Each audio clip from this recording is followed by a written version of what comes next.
Hizb ut তাওহীদ বলে গান বাজনা জায়েজ, এ বিষয়ে কি বলেন? ইসলামী দৃষ্টিতে এই দল কি সঠিক?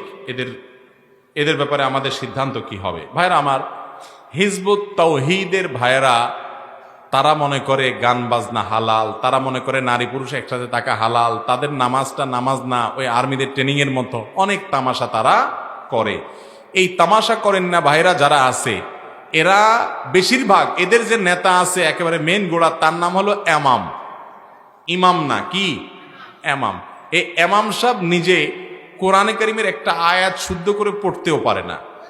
আরবি বোঝাতে পরের কথা, কোরআন আয়াতটাও পড়তে মুখে বেচারা দাড়িটাও নাই।